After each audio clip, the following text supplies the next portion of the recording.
Youngster છોકરીઓ છે એ લોકોને તો અતિશય એડવાન્સ ગરબામાં આગળ છે, એ લોકોને બધું જ આવડતું છે. ને જે ઉપર 30થી ઉપરની જે બહેનો છે એ લોકો આજની તારીખમાં પણ શીખવું હોય છે તો શીખી શકતા નથી. એમને પોતાનો એટલો બધો શોખ હોય છે તો ઘરમાંથી ઘણીવાર બહાર નીકળી શકતા નથી. નવરાત્રિ પૂરતું જે લોકોને કરવાનું હોય છે, પોળમાં જ કરી શકતા હોય છે. સ્ટેજ પરફોર્મન્સ કરવું હોય છે તો એમને લોકોને પ્લેટફોર્મ નથી મળતું હતું. એ બધા ઘણા કારણો હતા જેથી કરીને મને એવું હતું કે 30થી ઉપરની બહેનો માટે જ હું આ શરૂઆત કરું. અને મેં આ શરૂઆત કરી તો મને ખાસો સારો એવો આમાંથી પ્રોત્સાહન મળ્યો અને ઘણા લોકો મને આમાં જોડાઈ ગયા હતા.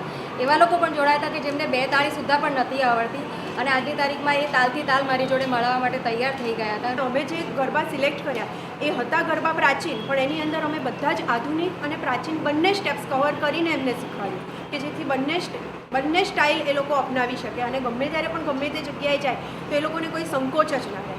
નવા જનરેશન સાથે પણ એ લોકો સુંદર રીતે અને એકદમ કોન્ફિડન્સલી સેટઅપ કરી લે છે. અત્યારે ગરબાની ટેલેન્ટ મારામાં અંદર છુપાયેલી હતી, પણ બહાર સ્કૂલમાં પણ મેં ભાગ લેવા શરમની દ્રષ્ટિએ ભાગ નહોતો લીધો.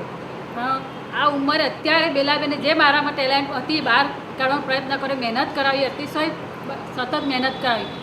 બીજું કે મને જે શારીરિક દ્રષ્ટિએ હું સંધિવાનમાં હાથમાં થયેલો છે, હું સહી પણ કરી નથી શકતી. અત્યારે હું લખી શકું છું અને દરેક દવાની પણ મને કોઈ જરૂર પડતી નથી.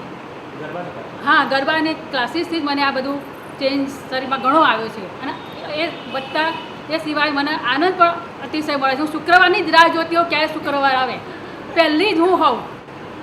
આજકાલ ડિસ્કો અને એ બધું બહુ પોપ્યુલર છે પણ એ એટલું સાત્વિક આનંદ નથી આપતું જેટલું ગરબા તમને આપી શકે છે. શોખ એવી વસ્તુ છે કે એમાં તમે તમારી શારીરિક માનસિક તકલીફ બધી ભૂલી જાઓ છો અને આમ જોવા જઈએ તો માનસિક ખુશી બી બહુ જ મળે છે. હવે એક લેડીઝ ખુશ રહે તો ઘરના 4 ફેમિલી મેમ્બર્સ બી ખુશ રહે છે, એ તમે બધા જાણો છો. એટલે જ આદર્શ અમદાવાદ સંસ્થાએ એક લેડીઝને ગરબા ક્લાસમાં આમંત્રણ આપીને બીજા 4 ઘરના સભ્યોને બી ખુશી આપી છે. એ માટે તો એમનો જેટલો આભાર માનીએ તેટલો ઓછો છે.